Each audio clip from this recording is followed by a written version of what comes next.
Okay, so for video assignment 2, we have 4 different tasks. And so the first task is to draw a chiral compound, and it's an enantiomer. So to draw that, I'll draw it right now. So hydroxide, hydrogen, chlorine, and going here. So this is a chiral compound, or it's chiral, has a chiral center right here, and then it's an enantiomer, would be this structure.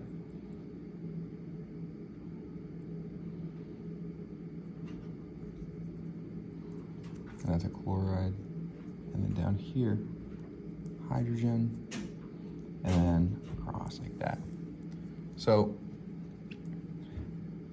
properties that we know that makes these two enantiomers of each other is that they are mirror images, and they're not superimposable.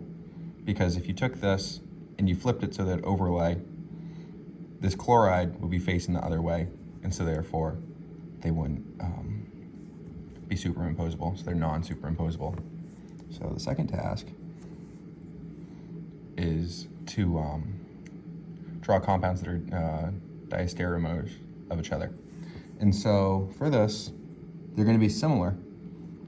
However, there's going to be similar in structure. However, there's going to be a difference at a stereocenter. And they're not going to be mirror images of each other, unlike the enantiomers. So we'll draw these here, and just in a basic difference will be, this can be bromine up here, and this could be hydroxide, and let's make the bromine facing away, and let's make the hydroxide facing away. So these are diastereomers. So we know that some of the stereocenters, so we know right here it's going to be different than right here, and that they aren't mirror images. If you flip them, they wouldn't be mirror images. So that's how we know it's a diastereomer. And so task 3 was to draw an example of a meso compound. So a meso compound will be something like this. And bromine on both. Okay, so we know this is a meso compound. So it's achiral because it doesn't have a chiral center. Chiral center will be if it has a point where it attaches to four different compounds, but we know it's not like that. And we know it's also a meso center. So I'll just write meso real quick. So we know it's a meso center because there is an axis of symmetry going down the middle. You can split it in half. And so every meso compound will be achiral.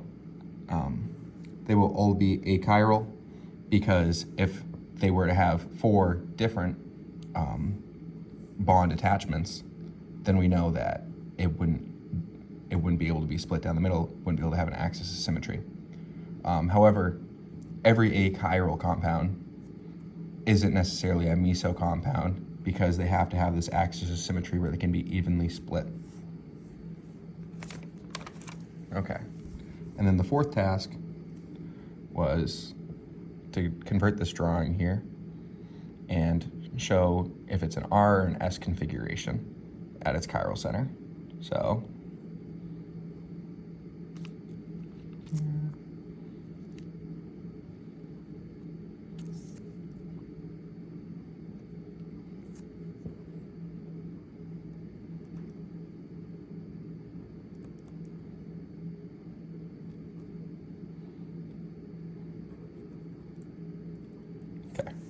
So the chiral center we know is going to be right here.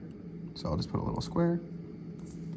And we know that it has four different bonds. So it has an oxygen here, hydrogen right here. This is going to be a carbon attached to an oxygen, and this will just be, I'll label it, it's going to be a CH3 right here. Carbon, it's going to have some hydrogen bonds to it. And so we got to figure out the order of these. So we know the hydrogen, that's going to be the fourth. So I'll put a little 4 right there.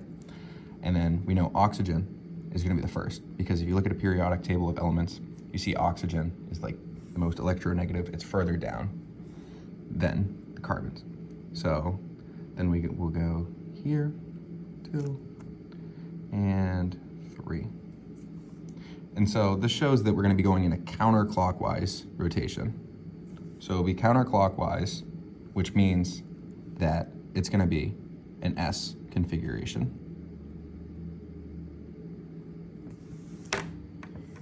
And so that's it for video assignment 4.